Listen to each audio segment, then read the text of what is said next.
Welcome back to Infidelity Tales Lab. We're incredibly grateful for your support. Before we begin today's tale, tell us, which city or country are you joining us from? We love connecting with our global audience. Now, let's dive into today's story. The scorching Qatar sun beat down on Major Blake Long's neck as he stood at attention in the sweltering heat of Al Udeid Air Base. Beads of sweat trickled down his spine beneath his combat uniform. But 8 months of deployment had taught him to remain stoic despite the discomfort. Colonel Matthews' voice carried across the assembly area, delivering the final briefing before their return stateside. Remember, gentlemen, readjustment to civilian life takes time. The colonel's weathered voice resonated with authority. The support services we discussed are there for a reason. Use them. Blake's mind drifted to Dawn, his wife of 5 years. Their last video call had been brief. Something about a busy shift at the hospital. Her auburn hair had been pulled back in a hasty ponytail, dark circles under her eyes suggesting long hours at work. She'd seemed distracted, distant even, but he'd attributed it to the poor connection and time difference. 2 weeks before his deployment, they'd tried to reconnect intimately, but the moment had ended in frustrated silence. Dawn had pulled away, muttering something about an early morning shift, leaving Blake staring at the ceiling until dawn. Major Long? Colonel Matthews' voice snapped him back to attention. Yes, sir. Your transport leaves in 30. Dismissed. As the formation dispersed, Captain Wes Acevedo fell into step beside Blake. They'd flown countless missions together, their friendship forged in the crucible of combat, and countless hours in the cockpit. Finally heading home, brother, Wes clapped him on the shoulder, though his smile didn't quite reach his eyes. Dawn's probably got something special planned for your return. Blake noticed the slight hesitation in Wes's voice, a barely perceptible pause that seemed out of place. Everything okay?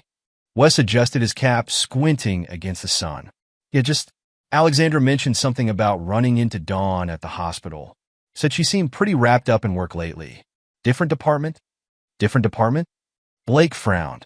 She hasn't mentioned any transfer. Probably nothing. Wes shrugged, but his expression remained guarded. You know how hospitals work. Staff gets moved around all the time. The process of departure was a blur of equipment checks, paperwork, and security protocols. Blake found himself in his assigned seat on the transport, staring at his phone's wallpaper, a photo of Dawn from their last anniversary dinner. Her smile seemed different now. Or maybe it was just his imagination playing tricks after months apart. You're awful quiet, Wes observed from the seat next to him, his voice barely audible over the aircraft's engines. Blake leaned back, closing his eyes, just thinking about how things were before deployment. Dawn and we weren't in the best place. How do you mean? Extra shifts at the hospital, late nights, canceled dinner plans. I tried talking to her about it, but she said I was being paranoid. The week before deployment, I barely saw her. When I did, she was always on her phone or talking about some new project at work. The flight seemed to stretch endlessly. Blake dozed fitfully, his dreams filled with fragments of memories. Dawn's distant expression during their last intimate moment, the way she'd avoided his eyes at the airport, the increasingly brief video calls during deployment. A bout of turbulence jolted him awake. Wes was watching him with concern. You were talking in your sleep, his friend said quietly. What did I say? Something about timing not making sense. Wes hesitated, then shook his head. Never mind. We're almost home. As the aircraft touched down on Charleston soil, Blake's phone buzzed with a message. His sister Colleen's name appeared on the screen, picking you up instead of Dawn. She's not feeling well. Don't worry. Everything's fine. The knot in his stomach tightened as he gathered his belongings. Outside the window, Charleston's familiar landscape spread before him, unchanged yet somehow different, like a photograph that had been subtly altered while he was away. Colleen Harvey's silver SUV idled in the pickup lane, her pharmacist's white coat visible through the windshield. As Blake approached, he noticed her drumming fingers on the steering wheel, a nervous habit she'd had since childhood. Her usual bright smile seemed forced as she stepped out to embrace him. Welcome home, little brother, she said, holding him perhaps a little too tight. How was the flight? Long, Blake replied, studying her face. What's really going on with Dawn? Colleen busied herself with his duffel bag, avoiding direct eye contact. She's been under the weather lately. Morning sickness, she says. She paused, giving him a significant look that made his blood run cold. She's been staying home the past few days. The drive home was filled with Colleen's careful small talk, each word seeming calculated. Blake noticed how she kept glancing at him in the rearview mirror, as if gauging his reactions. The hospital's been busy, he prompted, remembering Wes's comment about department changes. I wouldn't know, Colleen replied, her knuckles whitening on the steering wheel. Dawn's schedule changed a few months ago. We don't cross paths as much anymore. Change how? She switched to a different unit. Something about professional development. Colleen's voice carried an edge he couldn't quite place. There was a new pharmaceutical rep, Glenn somebody, who helped facilitate the transfer. The name hit Blake like a physical blow. Glenn Brandt, Dawn's college boyfriend. The one she'd claimed was ancient history when Blake had noticed his name on the hospital's new hire list 6 months ago. Glenn Brandt? He asked, keeping his voice neutral. Colleen's sharp intake of breath was answer enough. Blake, just drive, Colleen. Their suburban Charleston neighborhood looked peaceful in the afternoon sun. American flags fluttering from front porches, children's bikes scattered across manicured lawns. Everything normal. Everything exactly as he'd left it. Except it wasn't. Their two-story colonial came into view, Dawn's red Audi parked in the driveway. Shopping bags were visible through the car's windows. High-end brands he recognized from European boutiques. When did she go to Europe? He asked, his voice barely above a whisper. Colleen put the SUV in park, turning to face him. There was a nursing conference about 2 months ago. Paris, I think. She reached for his hand. Blake, maybe I should come in with you. No, he said firmly, gathering his bags. I need to do this alone. The front door was unlocked. The house smelled different. New candles, perhaps, or air freshener. Evidence of recent cleaning was everywhere. Vacuumed carpets, dusted surfaces, fresh flowers in vases. Dawn, he called out, his voice echoing in the foyer. Footsteps above. Then his wife appeared at the top of the stairs. She looked radiant, her auburn hair falling in soft waves, wearing a new dress he didn't recognize. For a moment, she froze, one hand on the banister, the other unconsciously moving to her abdomen. Blake, she exclaimed, descending the stairs quickly. I'm so sorry I couldn't pick you up. I've been so sick, and she threw herself into his arms. But something was off about the embrace. Her body felt different, tenser, and she pulled back too quickly. The bedroom's full of shopping bags, he observed, keeping his tone casual.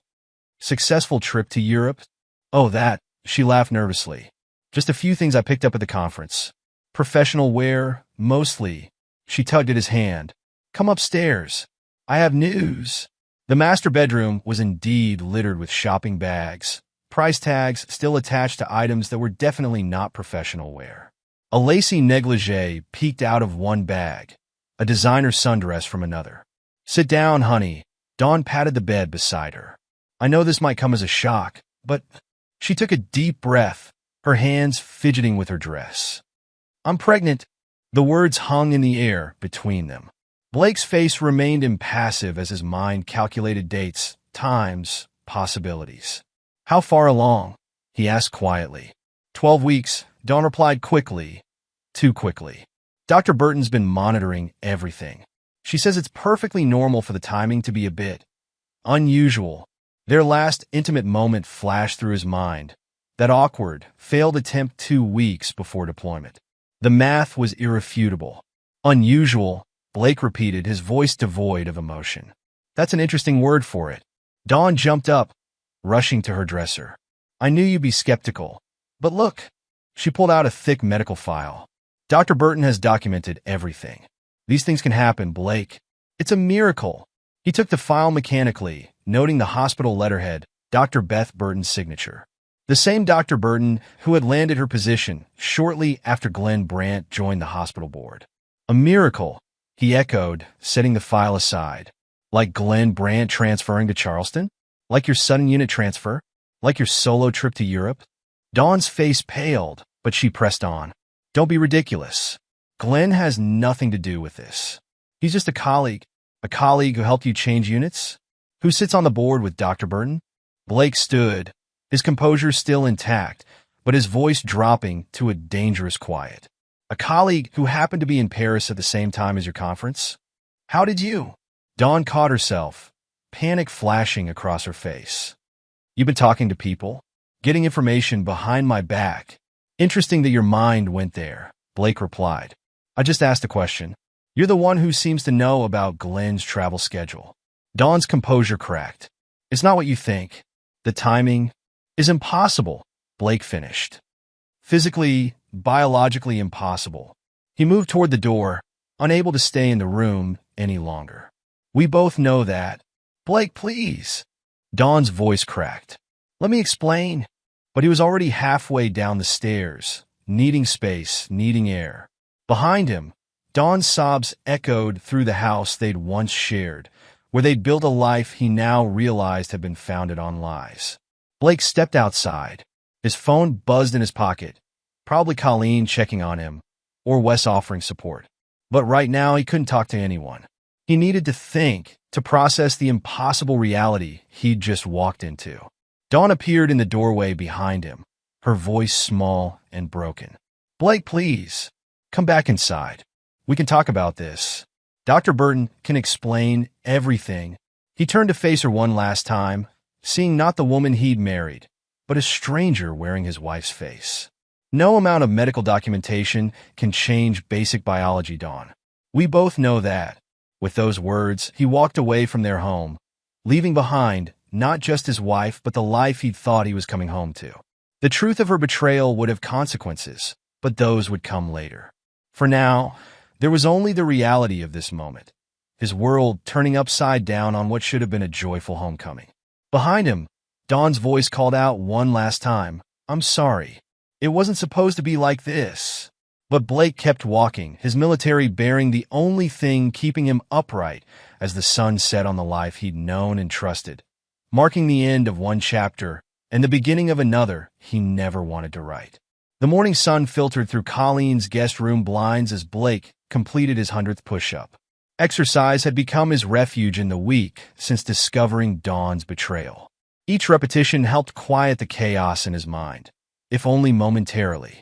The physical discipline helps, Chaplain Rodriguez had told him during their morning meeting at the base chapel. But don't use it to avoid processing your emotions, son. That pain needs somewhere to go. The chaplain's daily counseling sessions had become Blake's anchor, a way to maintain composure without completely shutting down. Today's session had focused on accepting help from others, which made the timing of Patrick Stevens' arrival feel almost providential. A gentle knock interrupted his cool-down routine. Blake? Colleen's voice carried through the door. Patrick's here? Patrick Stevens sat at Colleen's kitchen table, his laptop open and his demeanor reflecting their Air Force Academy days. Focused, methodical, precise. He'd traded his military career for private investigation work 3 years ago, but his approach remained distinctly tactical. Walk me through the timeline, Patrick said, pushing a cup of coffee across the table. Everything you know for certain. Blake drew a deep breath, centering himself, as Chaplain Rodriguez had taught him. Glenn Brandt transferred to Charleston General 6 months ago. Dawn's unit transfer followed 3 weeks later. 2 months ago, she went to Paris for what she claimed was a nursing conference. Patrick's fingers moved across his keyboard. Let's start with the conference. According to hospital records, 3 nurses attended: Maria Santos, James Chun, and Patricia Wright. He turned the laptop around. Dawn's name isn't on the list because she wasn't there, at least not officially. What do you mean, not officially? Colleen asked, setting down her coffee.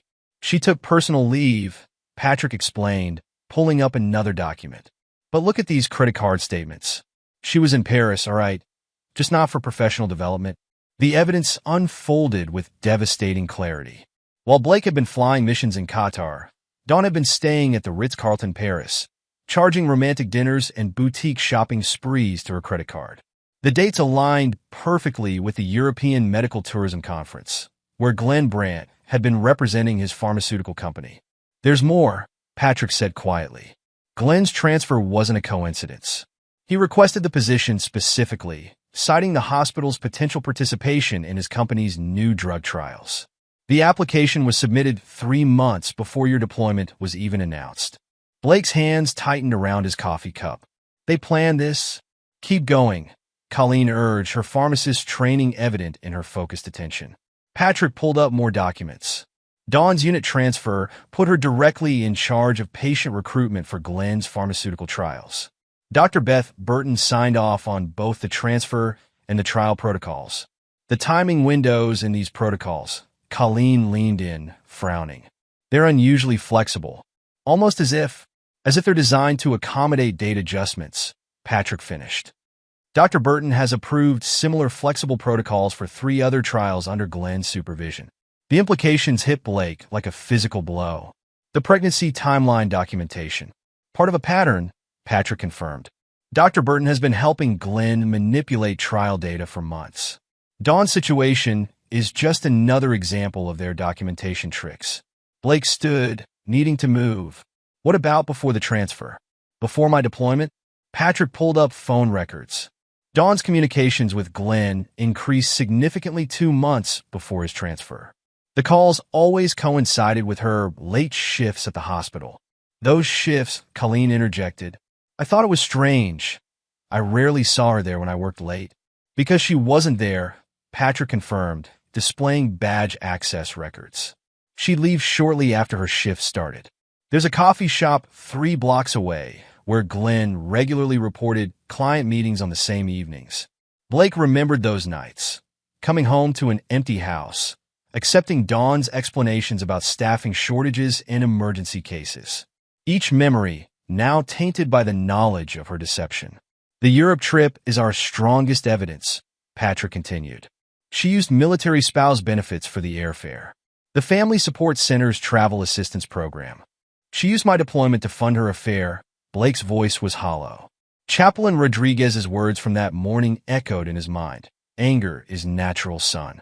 But don't let it consume you. Channel it into action. What's our next step?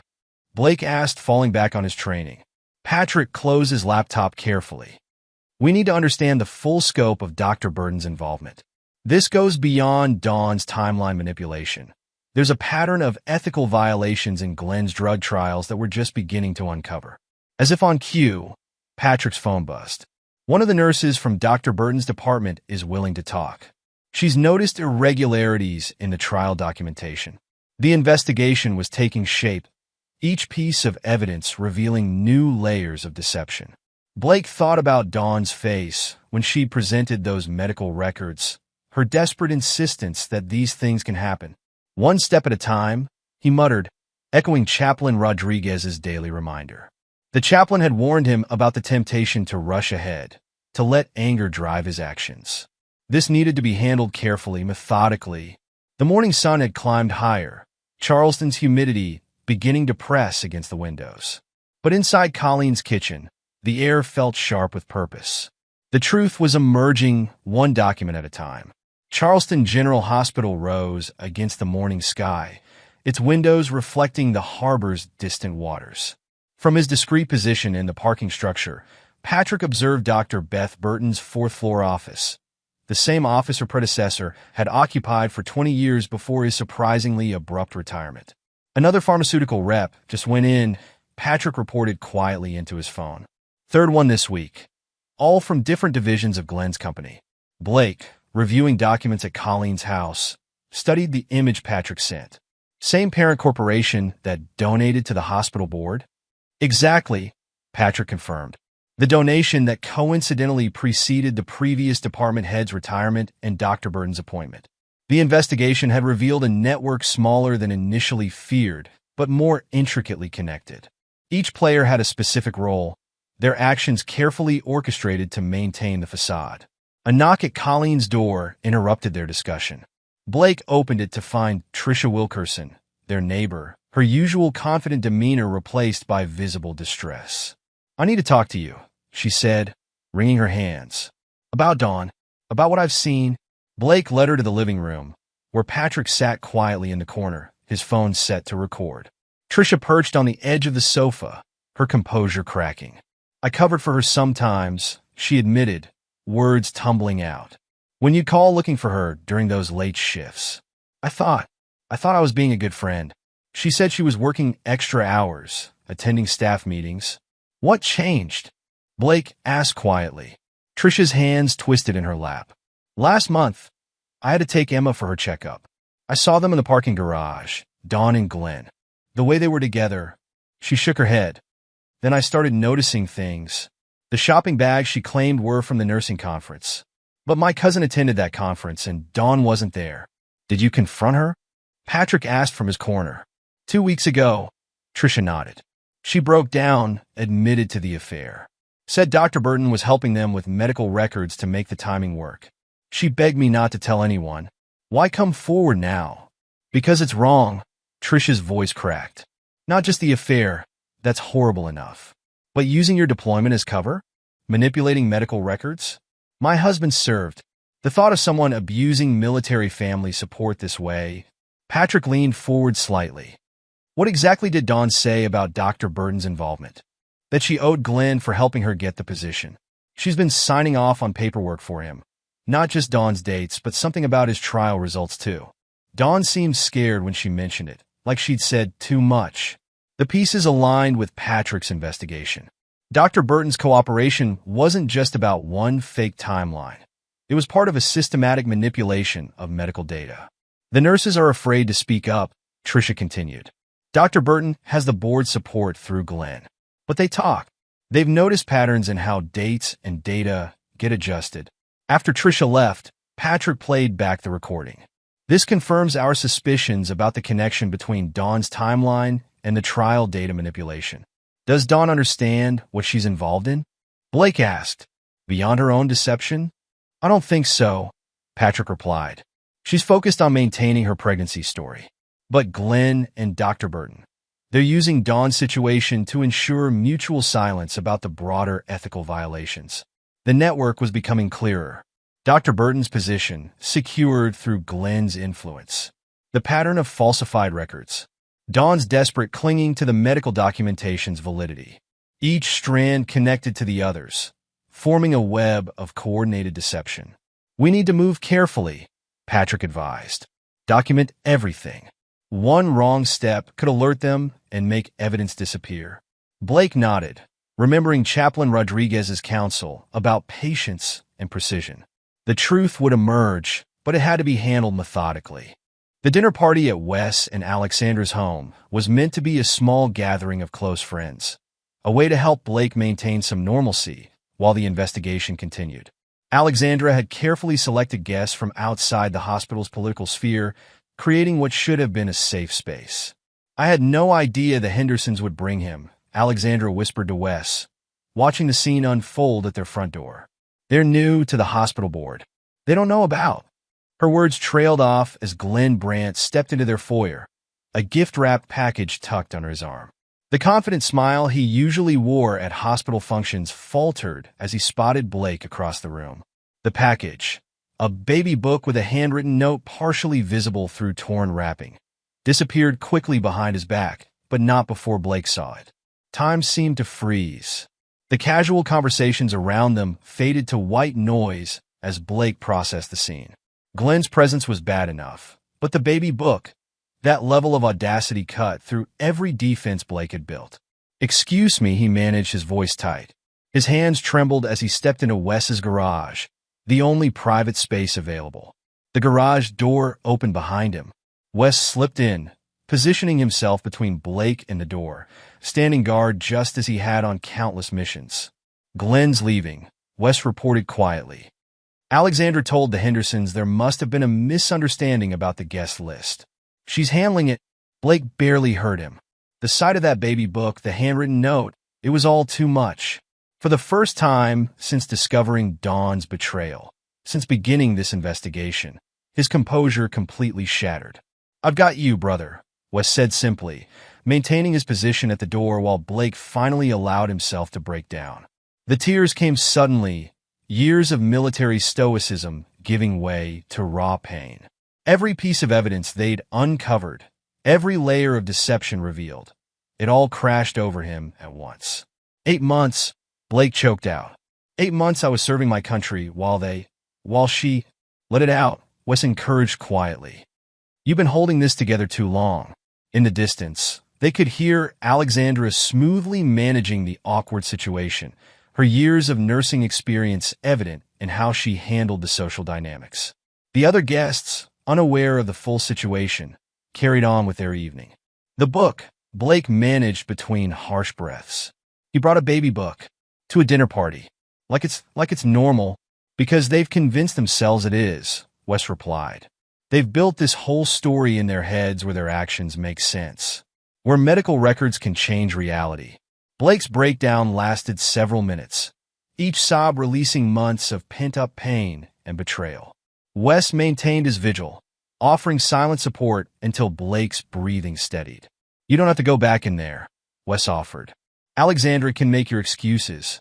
No, Blake straightened, wiping his face. I'm done letting them control the narrative. Done letting them think their lies can become truth through enough documentation. Together, they returned to the party.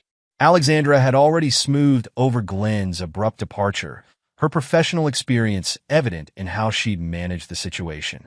The other guests, innocent of the full context, continued their conversations. But something had fundamentally changed. The breaking point had passed, leaving behind a clarity that no amount of falsified medical records could obscure.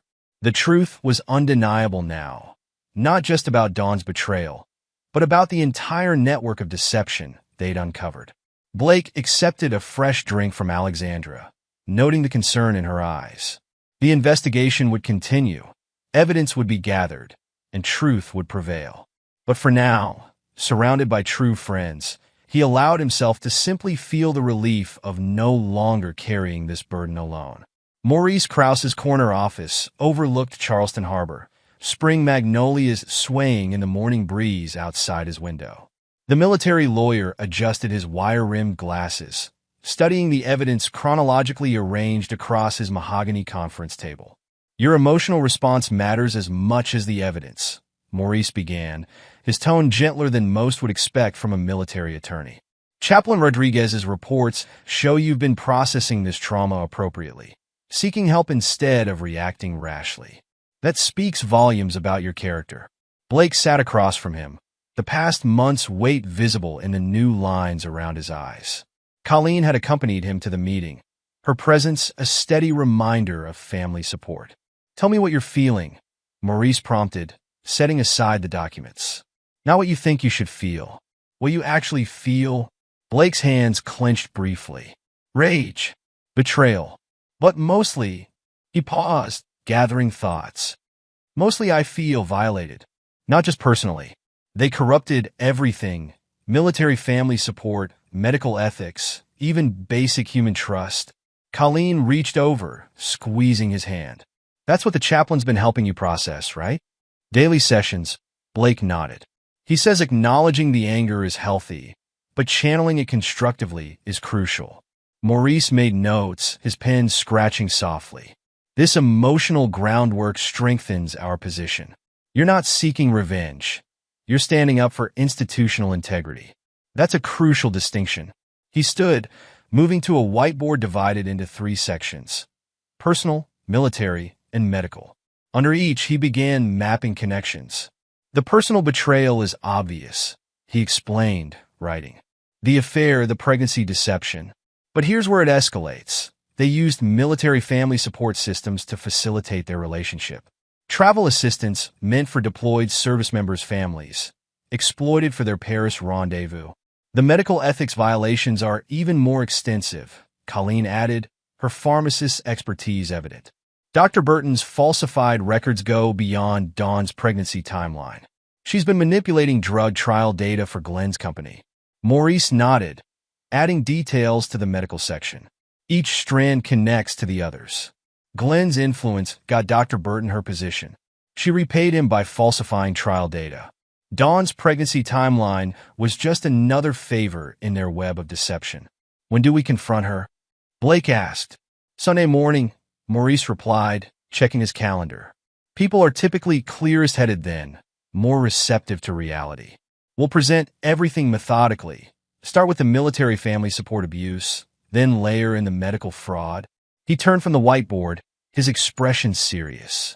This isn't just about exposing infidelity.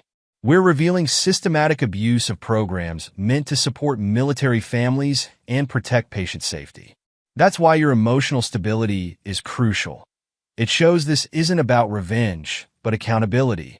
Blake thought about the base chaplain's words from their morning session. Righteous anger has its place, but it must serve justice, not vengeance. What should I expect? He asked. Maurice sat back down, spreading out the evidence in presentation order. First, she'll deny. Then, as we present each piece of evidence, she'll try to explain it away. The credit card statements, the leave requests, the falsified medical records. She'll have rehearsed explanations for everything. And when those fail? Colleen asked. That's when the truth typically emerges, Maurice replied. Once she realizes the extent of our evidence, including Trisha's statement and the pharmaceutical trial documentation, she'll probably break down. That's our moment to get the full story. They spent the next 2 hours reviewing every document, practicing responses to potential denials, preparing for every scenario. Morris's military background showed in his tactical approach, treating each piece of evidence like intelligence in a carefully planned operation. Remember, he said as they concluded, stay focused on the institutional violations. The personal betrayal hurts the most, but the systematic abuse of military and medical systems. That's what demands accountability. Colleen gathered her notes, her pharmacist's precision evident in her organized documentation. I'll have the hospital board records ready, showing the timeline of Glenn's influence and Dr. Burton's appointment. Good, Maurice nodded. Blake, spend tomorrow with Chaplain Rodriguez. Center yourself. Sunday morning, we'll meet here first, then proceed to your house. Wes and Alexandra will be on standby for support afterward. Blake stood, feeling the weight of the coming confrontation, but also a strange sense of peace. The truth would finally be faced, not just about his marriage, but about the entire network of corruption it had revealed. One last thing, Maurice added as they prepared to leave. Remember what Chaplain Rodriguez told you. This isn't just about exposing their deception. It's about defending the integrity of systems meant to protect others. That purpose will sustain you through whatever comes next. Sunday morning arrived with Charleston's characteristic blend of sunshine and sea breeze. Dawn sat at their kitchen table, morning light across her face as Blake methodically arranged documents before her. Wes and Alexandra waited discreetly outside, while Maurice observed from the living room, close enough to intervene if needed. What is all this? Dawn's voice wavered, her hands cradling her coffee cup like a shield. Blake placed the first document down, military family support travel assistance paperwork. Let's start with Paris. Interesting use of deployment support resources, don't you think? Dawn's fingers tightened around her cup. I can explain? Please do. Blake's voice remained steady as he added credit card statements. Explain the Ritz-Carlton, the private dining rooms at Michelin-starred restaurants, the boutique shopping sprees, all while I was flying combat missions. It wasn't, she began, but Blake continued laying out evidence. Personal leave, not professional development. He placed the hospital documentation next. No nursing conference, just a romantic getaway with Glenn, funded partly by military family support programs. Color drained from Dawn's face. How did you? Credit card records, hotel bills, restaurant receipts. Each piece of evidence joined the others. But that's just the beginning. Let's discuss Dr. Burton's role. Leave Beth out of this. Dawn's voice sharpened with sudden fear. Like you left her out of the pharmaceutical trial manipulations? Blake's tone remained measured. The same Dr. Burton who got her position through Glenn's influence? Who's been falsifying trial data in exchange for helping cover up your affair? Tears began sliding down Dawn's cheeks. You don't understand. Help me understand then. Blake leaned forward. Help me understand how you justified using support systems meant for military families. How you rationalized involving Dr. Burton in medical ethics violations. Dawn's composure fractured. I was lonely. 8 months, Blake. 8 months alone while I served our country, he finished. The country whose support systems you exploited for your affair? It wasn't supposed to happen like this, she whispered. Glenn was just, he understood. Understood what? How to manipulate medical ethics. How to abuse military family support programs. For the first time, Blake's control wavered. I could almost understand the affair, Dawn. Deployments are hard. Loneliness is real. But this elaborate deception? Trying to trap me into raising another man's child while I was serving overseas. Paris was a mistake, she whispered. We got carried away. The weekend that resulted in your pregnancy, Blake stated flatly. The weekend Dr. Burton helped you pretend never happened, just like she's been helping Glenn hide pharmaceutical trial irregularities. Dawn's facade crumbled completely. She owed him, she sobbed. Her position, the trial data, everything's connected. I wanted to believe we could make it work. By lying? By falsifying medical records? By abusing systems meant to help military families? Glenn said it would work. Dawn's voice rose hysterically. Dr. Burton had done it before, adjusting data, making documentation match what we needed. Her confession tumbled out between sobs. The calculated deception, the weekend in Paris, Dr. Burton's deal to help in exchange for silence about the pharmaceutical trials. Each revelation confirmed what their investigation had uncovered. Maurice stepped in from the living room, his presence a reminder of the larger implications. Dawn's eyes widened as she realized the full scope of what she'd admitted. A lot of people are going to have questions, Maurice said quietly. The Military Family Support Office, the hospital board, the Medical Ethics Committee. Dawn's hands shook as she reached for the documents.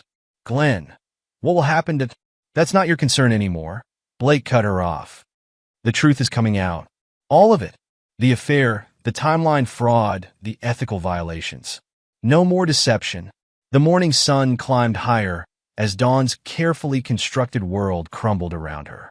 Outside, Wes and Alexandra waited, ready to support their friend through the aftermath of this necessary confrontation.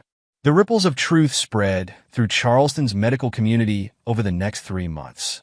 The hospital board launched an ethics investigation, uncovering patterns of irregularities in Dr. Burton's documentation that extended far beyond Dawn's pregnancy timeline.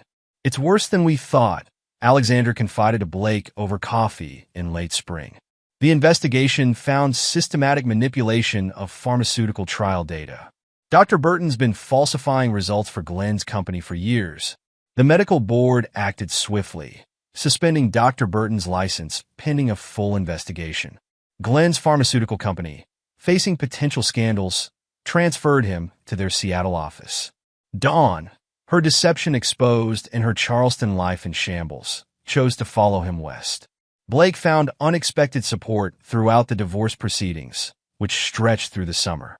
Base housing gossip ran rampant, but Wes and Alexandra's steadfast loyalty provided shelter from the worst of it. People talk, Wes observed one evening at their regular dinner gathering, but they're talking about Dawn's betrayal of military family values, not about you. Chaplain Rodriguez's continued guidance helped Blake process not just the personal betrayal, but its broader implications. Their daily sessions moved from crisis management to deeper healing. You stood for something larger than yourself, the chaplain reminded him during an early fall meeting. You defended the integrity of systems meant to help others. That's no small thing. As Charleston's humid summer gave way to milder autumn days, Blake began rebuilding his life. A beachfront condo provided physical distance from the memories, while new routines helped establish emotional boundaries. 6 months after the confrontation, Blake stood on his balcony, watching October sunset paint the harbor in autumn colors. His phone buzzed with a message from Colleen. Dawn's baby had been born in Seattle, the timing matching perfectly with the Paris trip rather than his deployment. The news brought a complex wave of emotions. Relief at the final vindication of truth, lingering anger at the attempted deception, but predominantly a sense of peace. His military career had taught him that missions rarely end as expected, but it's the response to unexpected outcomes that defines character. Heavy thoughts? Dr. Erica Brock asked, joining him at the railing. They'd met 3 months ago through the military counseling services, her specialized experience with service member trauma providing a unique understanding of his journey. Colleen texted. He showed her the message. Dawn's baby.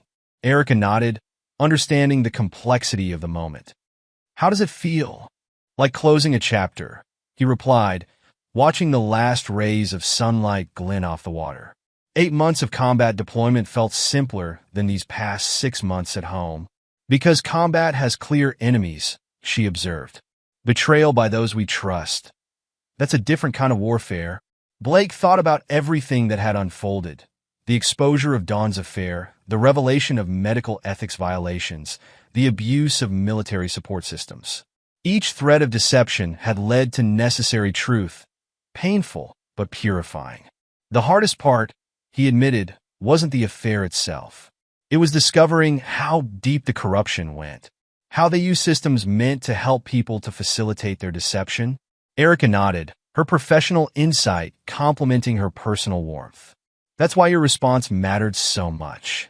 You didn't just expose a personal betrayal. You stood up for institutional integrity. The harbor lights began twinkling on, Charleston transitioning from day to evening. Somewhere across the country, Dawn and Glenn were starting their new life, away from the scandal their choices had created. Dr. Burton was facing the consequences of years of ethical violations, her medical career in jeopardy. But here, in this moment, Blake felt the solid ground of truth beneath his feet. His commitment to honor had guided him through his darkest deployment yet, not a battle fought in distant lands, but a war for integrity fought right at home. Ready for dinner? Erica asked softly, their weekly tradition of exploring Charleston's restaurants another step in building new patterns. Blake took a final look at the harbor, at the city that had witnessed both his deepest betrayal and his strongest resilience. Trust would take time to rebuild, but integrity that remained unshaken. Ready, he smiled, turning from the view. The sun set on one chapter of his life, but the horizon promised new beginnings built on stronger foundations of truth and honor. His military career had taught him that some missions end unexpectedly, but it's how you handle the aftermath that defines you. As he followed Erica to the door, Blake knew he'd handled this one with the honor and integrity that had guided him through every other challenge in his life. Epilogue, 5 years later. The Charleston sunrise painted familiar golden streaks across the harbor as Lieutenant Colonel Blake Long stood on the balcony of his beachfront home, a different view from the same city where his life had unraveled 5 years ago. The promotion board had recognized his unwavering commitment to integrity, particularly during the aftermath of what became known as the Burton Brandt pharmaceutical scandal. The coffee's ready, Erica called from inside. Their marriage of 3 years had grown from the ashes of betrayal, built on a foundation of honest communication and shared values. Dr. Erica Brocklong had expanded her practice, specializing in military family trauma and becoming a leading voice in reforming support systems to prevent exploitation. Blake's phone buzzed, a message from Colleen. His sister had become instrumental in revolutionizing pharmaceutical trial oversight at Charleston General after the scandal broke. Her message today, however, was personal. Saw this morning's Seattle Times article. Thought you should know. The attached link led to a headline that would have once shattered him, but now barely rippled his peace. Former pharmaceutical executive faces federal charges in ongoing trial data fraud investigation. Glenn Brandt's carefully constructed world had begun unraveling shortly after his transfer to Seattle. The investigation into Dr. Burton's ethical violations had unleashed a cascade of revelations about pharmaceutical trial manipulation spanning multiple states. His company, initially hoping to contain the scandal with his transfer, had eventually turned on him to save their reputation. Dawn's fate had been equally stark, though different. Her nursing license had been suspended in 3 states after the extent of her involvement in the documentation fraud came to light. The last Colleen had heard, she was working as a medical office receptionist in a small Washington town, her relationship with Glenn having crumbled under the weight of their consequences. Their son started kindergarten this year. Colleen's message continued. She tried to contact me last month. Wanted to know if you'd ever consider. Blake didn't need to read further. Dawn's occasional attempts to seek forgiveness, to explain, had become increasingly desperate as her life deteriorated. The boy, conceived during that Paris weekend, would never know him, and that was for the best. "Everything okay?" Erica asked, joining him with coffee mugs in hand. Her intuition, honed by years of professional practice and personal understanding, caught the subtle tension in his shoulders. "Glenn's facing federal charges," he showed her the article. The pharmaceutical trial fraud finally caught up with him. Erica skimmed the article, her professional experience adding context. The investigation started with Dr. Burton's medical license suspension, but it uncovered systematic fraud across multiple states. Dawn's pregnancy timeline manipulation was just the tip of the iceberg. Dr. Beth Burton had faced the harshest professional consequences. Her medical license permanently revoked. She now taught high school biology in North Carolina, her career in medicine irreparably destroyed. The medical board's investigation had revealed decades of ethical violations, each one meticulously documented in service of pharmaceutical company interests. "Was called yesterday," Blake mentioned, changing the subject. "The squadron's organizing a 5-year reunion next month."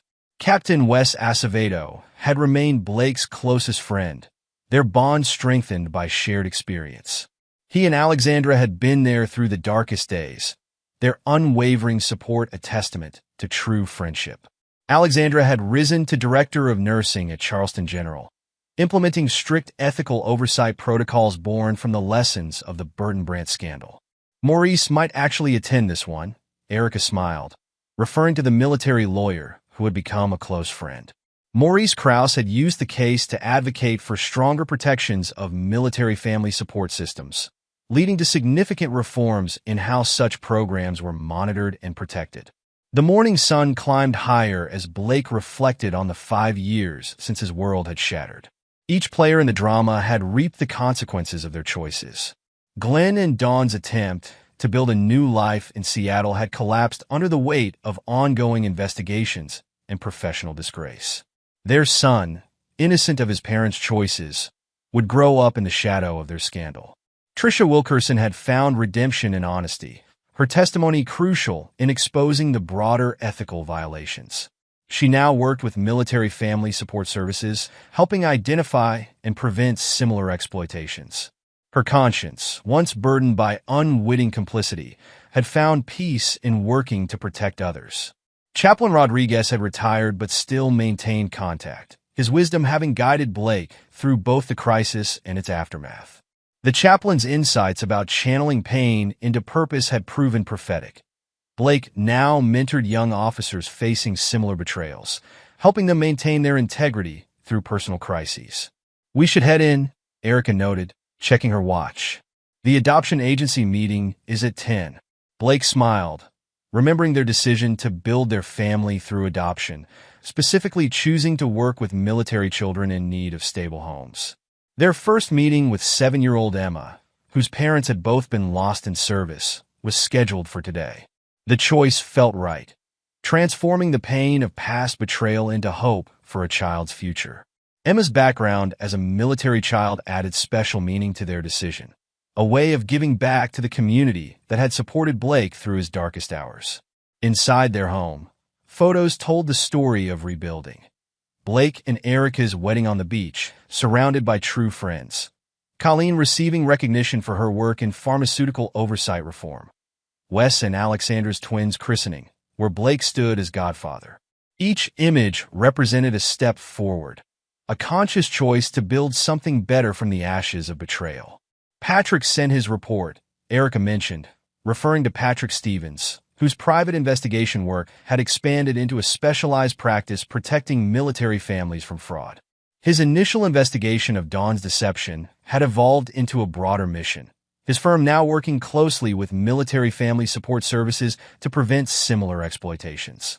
The report detailed the ongoing consequences faced by the principal players in the scandal.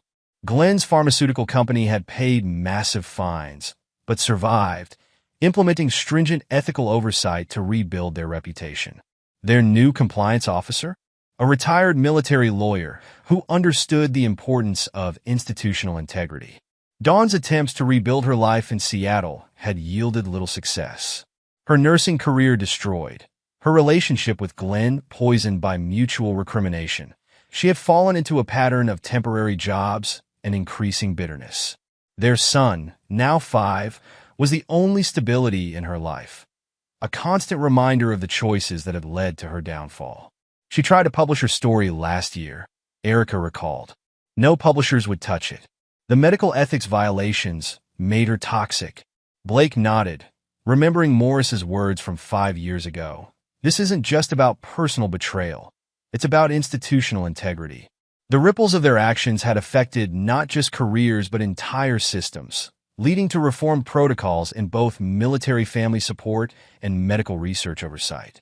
The doorbell rang, Colleen arriving to accompany them to the adoption meeting. His sister's support had never wavered, her professional expertise helping expose the broader implications of the scandal, while her personal strength helped him rebuild. "Ready to meet Emma?" she asked, hugging them both. Her own life had flourished in the aftermath of the scandal, her role in reforming pharmaceutical oversight leading to a position on the state medical ethics board. Blake took Erica's hand, feeling the solid gold of her wedding ring, so different from the marriage it had replaced. This relationship was built on truth, strengthened by shared purpose, and dedicated to something larger than themselves. "More than ready," he replied, gathering their coats. The child they hoped to adopt represented everything they believed in: the possibility of healing, the importance of integrity, and the power of choosing to build something positive from life's hardest moments. As they drove toward the adoption agency, Blake reflected on the journey of the past 5 years. The scandal had caused institutional changes: stricter oversight of military family support programs, reformed pharmaceutical trial protocols, enhanced protections for deployed service members. But the personal changes were equally profound. Relationships strengthened by truth, careers redirected toward protecting others, lives rebuilt on foundations of integrity. The consequences of betrayal had played out exactly as Maurice had predicted. Dawn and Glenn's deception had cost them everything they'd tried to protect: careers, reputations, relationships. Dr. Burton's ethical violations had ended not just her career, but her entire professional identity. Each player in the drama had faced the natural results of their choices. But for Blake, Erica, and their circle of true friends, the aftermath had brought unexpected blessings. Their commitment to truth had created stronger institutions, deeper relationships, and opportunities to help others. The war at home had ended in victory, not through vengeance, but through unwavering dedication to integrity. As they pulled into the adoption agency's parking lot, Blake squeezed Erica's hand. "Ready to start our next chapter?" Her smile, warm, honest, loving, reflected everything their relationship stood for. "Always ready, Colonel. Always ready." The future stretched before them, bright with possibility. They had transformed betrayal into purpose, pain into protection for others, and loss into love. The war at home had ended long ago, but its lessons continued to guide them toward an ever brighter future built on the unshakable foundation of truth and honor. And there you have it. Another story comes to an end. What did you think? I'd love to hear your thoughts in the comments below. If you enjoy this story, consider joining our community by subscribing. It means the world to us. For more stories like this one, check out the recommended videos on screen, and I'll see you there.